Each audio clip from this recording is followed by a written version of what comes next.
Here we go mga idol, kumusta po? So for today's video mga idol ay magre-react po tayo dito sa video ni Kaviral TV, itong Kalumad Ban owner, galit na galit kay Elias GTV. Grabe naman, ito yung dati niyang manager na kung saan ay wala daw utang na loob itong si Elias, pinasikat daw, pero tinatraidor daw itong kanyang dating manager. So let's go, panoorin natin mga ito kung bakit galit na galit ito. Og kanang iyang manager niya, kanang manager, ipaila-ila ko na sa kadaghanan. Ingna siya, pag di siya mo pirma, ipaila-ila ko na sa kadaghanan. Kanang iyang mga tirada nila, ugunsa na yung mga panirada nila. Ha, anak, ina siya, Gil. Nagtinarong ko, tinuod ko sa iya, dili ko niya traidoron kay nasaksihan ako niya unsa ko kabutan pero dili wala pa sa kasaksi ug unsa ko maldito Gil. Sige, hutdon ako akong kwarta, pailan ko na siya kaso. Timan Mayang adlaw Yas, mas musa na pauli na mo. Mas mayo nga makadiretso kag balay unya Yas pag abot nimo. Makadiretso na kag balay. Kaya para ma-inform na ko, nagpaset kong schedule ugma sa EJ Times Yas at atubangan kauban sa ko ang abogado ugma mag-contract signing ta ugma Yas sama sa tong gistoryahan tong yagi. Mag-contract signing ta taman lang sa katong mga naka-schedule sa tuwa, mahuman na to na tanan. Mahuman ni tanan ang mga naka-schedule sa tuwa nga katong gikan sa kuha. Magpirma tag kontrata atubangan sa kuha ang abogado. Sabay man nimo imong manager no? Unya na ko iklaro or unsang oras unya mga basig mga after lunch siguro pika-pika lang nakaset naman kog schedule dito ta sa EJ Times atubangan sabay akong abogado ugma magpirma na ita kay para klaro para mayo tong exit mayo pud akong exit para good ang dagan kay para makapadayon pud ka nga walay kakulian sa imo ana lang ha kay para mahuman pud nako ako ang obligasyon tanan. Salamat Yas. Kita taw niya. Mas mayo makadiretso kag balay para makaistorya tag tarong kauban sa imong manager. Og Yas. Ipabol din ako kuan. Katutanan ha. Paliog ko sa naka-schedule sa to kinahanglan nimo nga sa pirmahan nimo sa katong gisabutan nato itong last na tong sabot mo to. Okay, kung dili ka mo pirma ana, duha ni Ma'am Odessa ang mubaya mo habol sa imo ha. Abogado ni Ma'am Odessa sa Prime Production ug ako. Duhami ni Ma'am Odessa ang muhabol sa imuha. Diretso na tayo istoryahan na to ang legal basis na kung mulikay ka nga mo pirma sa tong gisabutan. Mao man na tong gisabutan na tao ko kay istorya Yas. So kato lang. Kinahanglan mo pirma atong gisabutan na to kung unsa to. Og ang akong ingon sa imuha, duhami ni Ma'am Odessa sa Prime Production ang muhabol og dili ko nimo.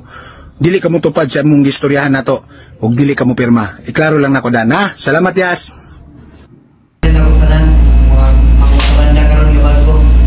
Elias GTV hahay sa pag-usap ay nagpirma na may kontrata para sa tanan. Hahay!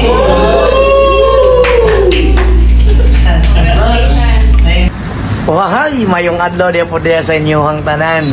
Ang dito na naman kami pala sa Maynila ngayon kasama si Kenji at saka si Ryan. Yes, nandito kami. Ang taas-taas pala. Ang taas-taas. Oh. Hindi na tayo marunong yun? Mag-Bisaya. Suri ka na lang. Yes man. Yes man. Maraming salamat sa inyong lahat. I love you sa inyo ha. Ang among kagandahan ani Apirminti. I love you sa inyo tanan. Shit. So yun po mga idol no. Medyo to no. Medyo magandang usapin to no. Elias GTV, alam naman natin sikat na si Elias talaga. So mukhang naiwan sa ere itong kanyang dating manager no or itong owner ng Kalumad Ban. So ano nga ba ang tanong dito kasi bakit umalis sila si Elias?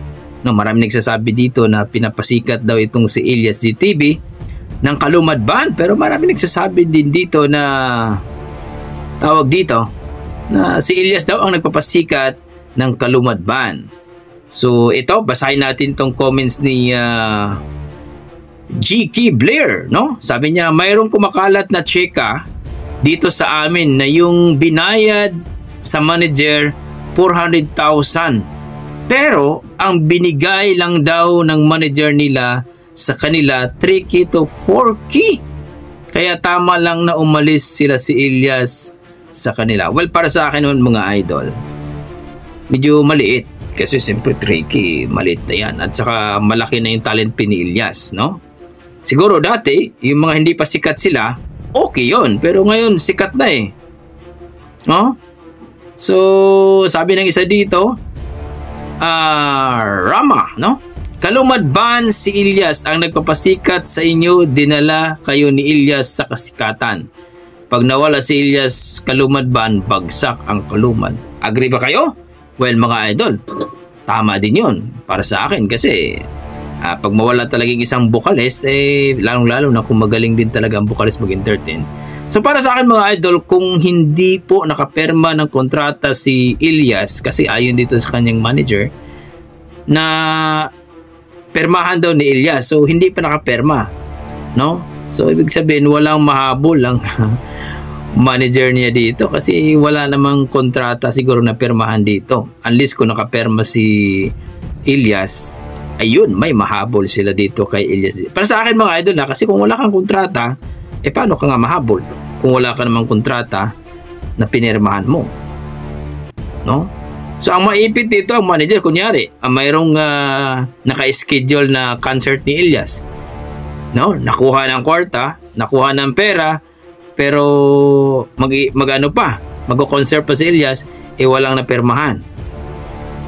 So yan sinasabi, kung maintindihan po natin yung video ni yung kanyang manager dati, yung owner ng Kalumadban, na magkita sila at papirmahin daw si Elias. So mukhang malabo sa sabaw ng pusit yan kung pumpirma. Siyempre may abogado na rin yan. At nakapirma na rin sila ng bagong manager. Pero siyempre pakiusapan din talaga si Elias kasi may mga naka-schedule na rin. Pero depende pa rin yun kung papayag ang manager ni Elias ngayon. Yun yung problema dyan ngayon. Kasi may bagong manager na si Elias siyempre mag-aano na yun. At siyempre ang bagong manager ni Elias ngayon, siya na ang may karapatan kay Elias.